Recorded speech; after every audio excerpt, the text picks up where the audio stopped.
This YouTube video contains the following. Oh my god, is that Lydia? Oh, okay. Okay, 110 million%. If you guys know me, you know exactly who I'm going to read about. You know when the teacher points at you and you're like, fuck, here we go, and then you have to read? And you always feel so good when you're reading some text before someone else who can barely read. You're like, let me show you how it's done. Now let me show you how it's done. For decades, the reclusive Star Sage persisted. Apprentice sought him, graduated from his tutelage. Ever replaced servants came and went, and gossip slowly spread. Hello, and welcome to Story Time. No, I guess it's called Lore Time, this series. This is one series that I want to continue doing, which I'm not that great of updating you guys with. Basically, what we're doing is every sort of kind of lore video Rage puts out, we go through and we talk a little bit about the faction, favorite champions, maybe champions I really don't want, and then champions I really want, and then also read a little bit of a lore of a champion of my choosing to learn a little bit more about the lore, but also a specific champion that I'm in love with in that faction. So without further ado, let's start off with reacting to the lore video for High Elves, and then let's talk a little bit about High Elves in general. Here we go. I might stop here and there just to make it feel like it's just, you know, you're not watching the same video. You could just put it on yourself, but maybe doing some and ha and oh, look at that, and just a little bit of annoying commentary. Let's go.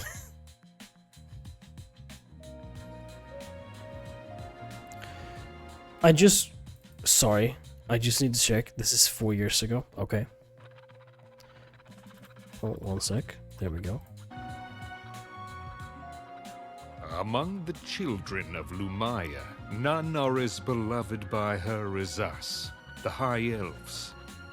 You could travel from one end of the world to the other, yet you will never find a kingdom fairer or more just than Aravia. I don't love this storytelling voice.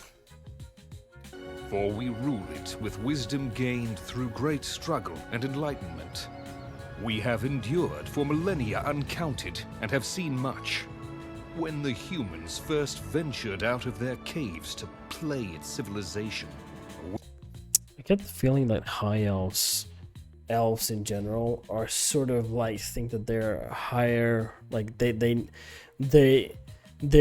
in a position that they're just like they're better, and they're also immortal. Hashtag Lord of the Rings. Here we go. We were there to offer guidance and protection.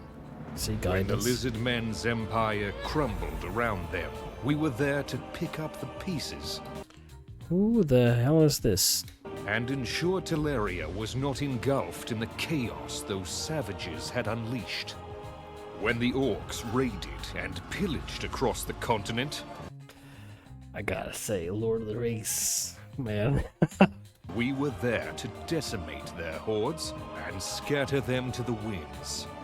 But we have also experienced betrayal and know how cunning the servants of the Dark One can be. Yeah, because there's also Dark Elves. By the way, who is this guy? I feel like everyone that's in lore, like they're here, they're also not the best champions in game. Long ago, he had enthralled many of our brightest with promises of power beyond a mortal's imagination. Mages and warriors alike hearkened to those insidious whispers. They sought to twist our beliefs and our tradition, to turn us into an instrument of Siroth's will. Oh my god, is that Lydia? What the frick? First by guile, then by force. We would not allow our great nation to fall into the clutches of evil. We fought them, brother against brother, sister against Oh, that's Lydia. sister. In their hubris, the apostates would have brought ruin on a scale unthinkable. Their foolish ambition already threatened to unravel the very fabric of creation. That victory was a costly one. Many had given their lives. Our kingdom lay in ruins, and vultures circled above, waiting for their chance to tear it asunder. Imagine placing Sauron's eye right here. You have Lord of the Rings all over again. There's always this tale, I don't know if it gets old at some point, where everything is so nice and peaceful and everything is so prosperous and la la la la la, and then all of a sudden war happens and they try to bring everything back to life again. Can we have one other story that might be a little bit different? I'm hitting a little bit here. I had a little bit of a backstory here, okay? Because this has to do with story. I had a film teacher said that within the first 15 minutes of a movie, check what happens. In every single movie, there's a plot twist at about 15 minutes, and that's the sort of template people go with, and then you just, you know, this happens here, that happens there, this happens here. Just kind of feel the same way here. Sorry, I'm hating now, but yeah. Yet we endured. Okay. Our foes had been brought low, our cities rebuilt. Aravia was like a phoenix reborn, risen from the ashes, and gleaming with splendor like never before. Oh my god. So here we stand, a beacon of hope to the younger races. For our Queen's realm is a tapestry of many colors, as diverse as it is beautiful. It makes no difference whether it is an elf, a dwarf, or a human exile seeking refuge. Even some rare specimens of the more primitive people have been known to find a place here. As long as they follow our law and serve with pride, they shall be accepted. And as darkness Gang gang. Gang gang. Gang gang. I love that shit. gathers over Teleria, we must prepare. Okay, let me see here. Elhain, right here. That guy. This guy. Okay, let me actually do some. This is. I know her. I can't remember the. I recognize. I'm gonna just say who I recognize because I'm so bad with names. Her I recognize. Her I recognize. Him. Her and him. The rest I don't know. Oh yeah. Live Arena, of course. How could I know? Forget. Face it, as we have through the aeons.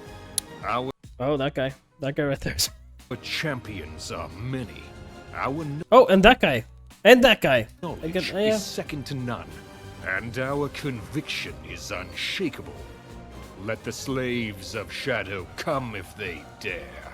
They will find no mercy from the High Elves of Aravia. Okay. Yeah. Yep. Okay. Let me circle back. What the fuck is this?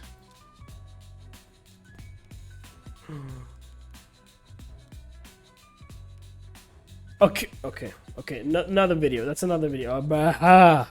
Jaw dropping right now. What the fuck? Okay. Keep cool.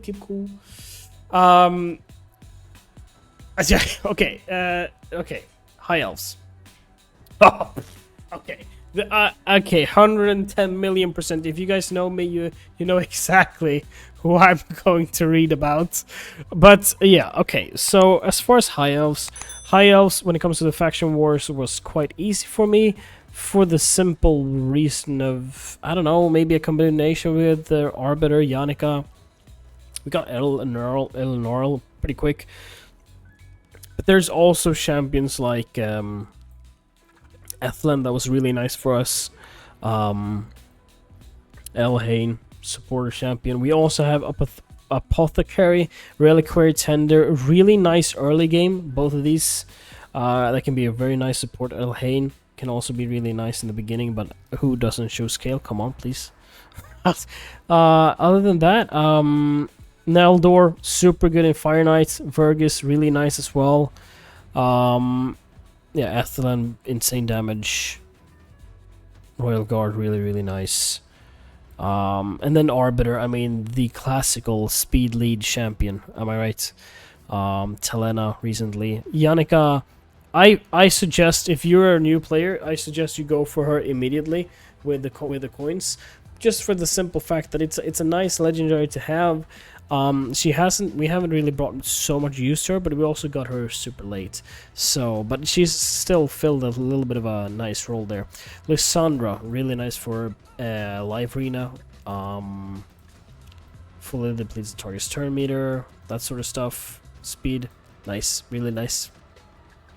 Counter-Strike player turned into a champion who is apparently not that great. Sad face. Wallmaster Thorian, can we please have you? We have a 6-star soul for you, and we really want you for Hydra. Am I right? 5 in Hydra. Hell yeah, amen. Okay, now let's read a little bit about the lore here. Oh, by the way, Solinar. Oh, man. Oh, hell yes, please. That's the one I want. Yeah, actually. Okay. Champions that I don't want, that I'm not really, like, looking forward to. I guess Supreme Elhain. That Counter-Strike guy. And other than that, Prisma I've also heard not so much good stuff from. Honestly, I have an easier time picking out like 3 champions that I really want, rather than choosing all the champions that I don't want, because I feel like it's a couple. But the champion that I want the most, and that we're going to read about, is obviously the god of the gods, Star Sage Galthier. This is my number 1 mythical that I really want, and he's very cool. His kit is insane as well. But let's go through the lore, because it's a lot, and then we can like go through the kit and everything as well. Before that though, because there's a bit of text here, I'm going to drink some water. And if you want to follow along with the text, let me make myself a tiny bit smaller. There we go. Alright, without further ado, Star Sage Galthier. I'm actually super excited reading his lore here. Okay. Are you guys ready? From whence came Teleria and the gods? Nah, I'm kidding. Not gonna... well, maybe. We'll read it in a little bit funny way. From whence came Teleria and the gods? Gods, Star Sage Galthier already? Like, come on. How can something arise from nothingness, if that is in fact what happened? Sages have pondered... I'm not really sure what sages mean. Have pondered this befuddling mystery since ancient times. They say that before gods and their dances of creation, there was nothing but a cosmic substrate filled with limitless potential, a realm of uncreation. Dude, my voice is way better than the frickin' guy in the frickin' YouTube video with the frickin' high elf stuff. Contact me, okay? Okay, dude, it's so bad doing this when I'm like sick. A realm of uncreation caused by some unknowable fluctuation, a ripple in the vast ocean. The gods, Lumaya. Lumaya, who the frick is that? Because she was named in the thing. Okay, and Siroth arose from this realm and danced to fill some of its apparent emptiness. Okay. They made worlds to explore and inhabit, and creatures to people them. What the fuck is that sentence? And creatures to people them. The empty void of the realm of uncreation, an infinite blackness, scintillating. What the fuck is this word? Scintillating. Sure, scintillating, bro, of course. With sparks of possibility, was left behind and beyond to buffer and surround the gods' creations. We've heard gods so many times already. The genius elf Galthiers, during the age of Hellfire, some 7 centuries ago, postulated that the Telerian firmament... Bro, can we use English words here? What the fuck is this? Is a reflection of the realm of uncreation. He theorized that the black night sky corresponds to the void of unmoved nothingness, and the shining stars are glowing manifestations of potential worlds. Each one could flare and expand into a realm of its own, given the influence of a godlike will. or some other powerful force. I'm sorry. Oh man, I'm spitting on the mic and everything. I'm sorry.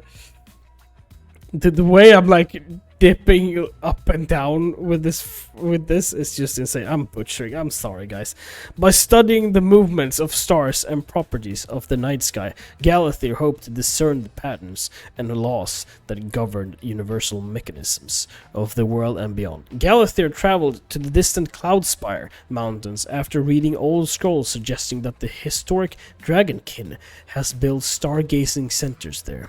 He found them and built a massive observatory complex of his own atop of a peak of the Mountains of Despair in northern Arabia, renting the land from the dwarfs of Gloomdeep hold far below. The chill, thin air and the clear sky far removed from the city lights helped Garathyr's instrument function. Using mirrors, he beamed the image of the night sky through the sheets of magical shards clear crystal. Starlight striking the crystal sheets reacted with the material to create tiny dots, leaving behind perfect star charts for him to pore over. Dude, I can't wait to read. And then something terrible happened, and now he's a freaking insane god. An elaborate kinematic mechanism held the marked sheets and swapped them in and out, letting Galathyr gaze intensely at one after another in swift succession, like flapping back and forth rapidly between pages in a book. He looked for variations in the location and magnitude of stars. He took readings again and again, day by day, hour by hour, second by second. Hour by hour. Trying to sift through the endless dots for meaning would have driven a lesser mind mad, and even Galathyr, prodigious intellect, strained at the task. He probably used 10% of his brain. That's an inside joke, guys, if you're following me on the live arena stuff, okay? By accident, Galathyr discovered that shining intense magical illumination through his gigantic archive of chronological sorted crystal star sheets created a web of interconnected beams of reflected light.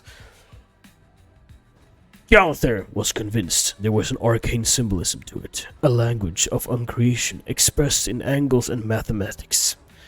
Perhaps it was the language of gods, or even an expression of the first principle that caused the gods themselves to come into being. This is kind of cringe, but you guys just gotta deal with it, or click out the video, because I'm special. Okay, I need these breaks, man. It's a lot of text, bro. You know when the teacher points at you and you're like, fuck, here we go, and then you have to read? And you always feel so good when you're reading some text before someone else who can barely read. You're like, let me show you how it's done. Now let me show you how it's done. For decades, the reclusive Star Sage persisted. Apprentices sought him, graduated from his tutelage, and were replaced. Servants came and went, and gossip slowly spread. Some whispered Galathyr was trying to use the stars to traffic with demons. But he had paid no heed to the lower world a few years, and ignored the opinions of the urban elves, whose glittering spires and shining mage beacons obliterated their view of the night sky. Galathyr had indeed begun blending science with the occult, not in the connection of demons or Anathrad, or any created thing, but something even older. Oh my god. Oh, Galathyr grew convinced that he was in contact with the primordial spirits dwelling within the realm of uncreation. They, too, were uncreated, non-existent, yet possessed a will that could manifest itself in the turning of the stars. Few would dare even theorize such blasphemies. Galathyr did not merely theorize, but experiment. He created his own artificial star plates to try to speak back to the uncreated void, AI, placing them atop his tower and shining light through them into the cold, inscrutable sky. In time, he believed he had been taught a ritual across time and space by beings older than Tellurian reality that could call one of them Fourth, in a mental communion, he would share his body with a bodiless potentiality and drink its infinite otherworldly wisdom. Dude, when I quickly scroll through, I didn't know it was this much text. Those few he dared share the theories with dismissed them as the delusions of an aged elf who has deteriorated from dedicated scholar to misguided obsessive. So he gave up once and for all on legitimating his findings. He would forge on alone and pierce the secret of the heart of the universe. By now, nearly all his servants had fled, convinced the rumors of demon worship had been right all along. All but one, his last and most fanatical apprentice, a teenage orc called Malul. Malul went on to tell the last terrible chapter of Galathir's tale, when he returned from the desolation that followed, shaken and repentant of his former loyalty. Oh. Galathir arranged his crystal plates into a sphere with walls as thick as a castle and only a small interior space. He curled up there like an embryo within an eggshell, made of thousands of translucent scales. Malul attached the last plates, sealing Galathir inside. Surrounding the sphere was an array of Galathir's mage lights, the ones he had been using before, but now charged to dangerous levels. Pulling the switch and shining the beams into the crystal sphere, bathing Galathir in the geometric rays of his own life's work, was the last act Malul performed for his master. Cool. The passage of light through the plates made the eldritch lines appear once again, and within, Galathir was completely immersed in what he believed was the voice of uncreation. The sphere shone brighter and brighter, somehow brighter even than the combined light being blasted into it, like a fire stoked. The walls shook and Malul fled. Fear for his life, breaking through his terrified fascination, he careened and stumbled down the slopes in a mindless panic. And as he did so, the Galathir's observatory collapsed with a long and deafening roar. The orc turned to see it crumbling, and from it there erupted one last great burst of light that shot into the sky and was gone. Unbeknownst to almost all, I'm super proud I said that right, correct, that word, unbeknownst, oh my god, so good. Galathir has ever since observed Teleria from the swirling mists of uncreation, intervening in times and locations of his choosing. Whatever his agenda might be, it is surely beyond the minds of even most immortals to comprehend. Holy son of a shit. Okay, wait. Was it Malul? Malul, okay. I need to check this out. Who is it? Okay, works. Malul? Can I have a Malul over here? Malul does not sound like a legendary champion. Sounds like an epic champion, if I'm gonna be completely honest. Malul, where are you? Malul? Can we have a Malul here? Malul? Anyone? Where's Malul? Is it a blue? No way, is it? Are you rare?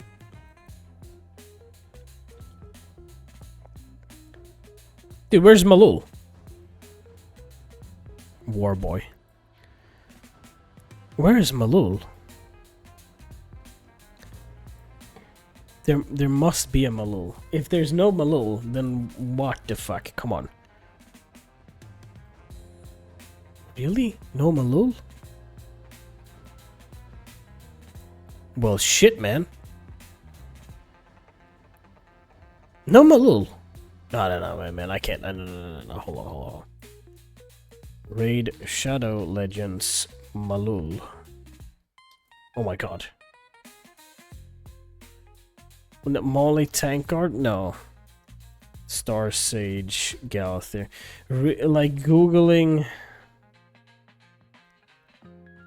No. Just googling lore on Raid Shadow Legends. I feel like it's a. Yeah, I mean, like that's not. There's no way. I mean, who reads this except us? I don't know. Okay, so hold on. Malul. Well, man, where's Malul? God damn it. Okay, there was plates. There was a bunch of lights. Let's have a look at the... There's no sort of mention of like a dagger or amulets, maybe a little bit. A sword, a staff. There's no sort of mention regarding this. But what I think will tell us the story a little bit more is his other form. We're looking for plates. Is there any plates? I guess behind here there's some plates. I assume that's what he was sort of encapsulated in. A race, bunch of, you know, lights and stuff. It's a very cool champion, obviously, and a very cool, cool lore. But I will tell you this. This is really cool. But I will also share with you guys the other sort of lore that I have accumulated throughout this. I'm gonna go into Sylvan Watchers. I'm gonna go into Nell. Now, Nell is one of the more lore-heavy champions, I feel like. She was sort of a nice lady in the forest, turned dark and ate children, basically, and tricked them with, like, gingerbreads and sweets and everything, and then sort of, you know, ate the children. Because, I mean, look at this form. The people that were against, the two children that escaped from Blackteeth, Nell Blackteeth, is from Sacred Order. And we have a look over here. One sec. Gretel. Look at this, okay? Gretel, Hansel and Gretel were the ones that escaped. And look at this.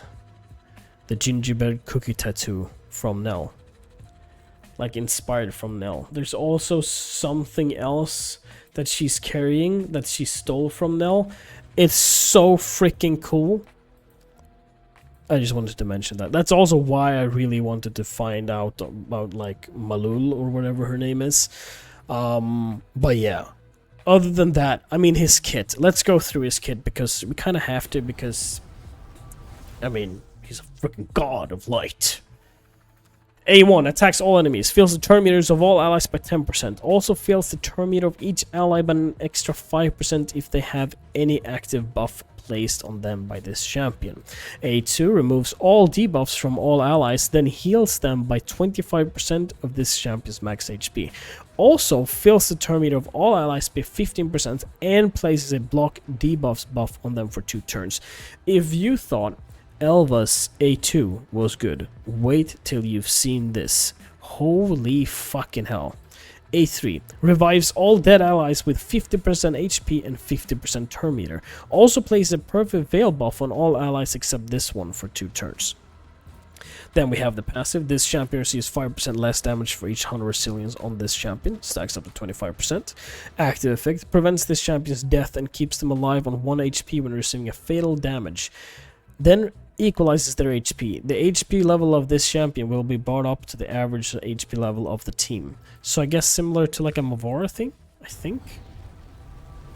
Then we have the A2. Attacks all enemies. Decreases the turn meter of all enemies by 10%. Decreases the turn meter of each enemy by an extra 5%. If they are under a block active skill, decrease resilience, or a stun placed by this champion. A2 second form attacks all enemies before attacking, removing all buffs from all enemies, then places a block active skill for 2 turns. This attack will not trigger counterattacks. This is super annoying in Live Arena. The A3 places a 50% increased accuracy buff on all allies for 2 turns, then places a 50% decreased resilience debuff on all enemies for 2 turns, and a stun debuff on all enemies for 1 turn. This is the decreased resilience makes you not needing to sort of like build a lot of accuracy, I guess. Really nice. Passive increase this champion's accuracy equal to 75% of the resilience when placing debuffs or activating instant effects. Active effect. If an enemy's accuracy is higher than this champion's resilience, have a 50% chance of transferring any fear, true fear, freeze, provoke, sleep, stun, or petrification debuffs back to the enemy when placing these debuffs on this champion, and with an aura of 80 resilience in battle. Now we'll know the lore of the champion that we really want, and let me tell you, I want him even more now. I wish they talked a little bit more about the design, because the design is really nice. Like, what's the deal with the staff? What's the deal with the sword? What's the deal with this glowing hand here? I feel like there's not like, because of his experiment, I guess, but I feel like there should be some more sort of, you know, like the Nell Blackteeth thing with the gingerbread cookies and her weapon glazed in like frosting and everything like that. Back again to this here, you know. Oops. This one, you know, with the, you know, tricking children into their house and then just eating them up. Some children's slippers here, gingerbread cookies. The weapon is, you know, just you know, really cool.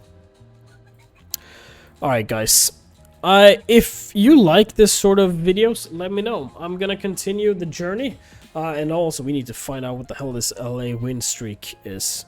Guys, I post videos every day. If you like this sort of content, let me know with a like and subscribe. And other than that, I'll see you guys next time.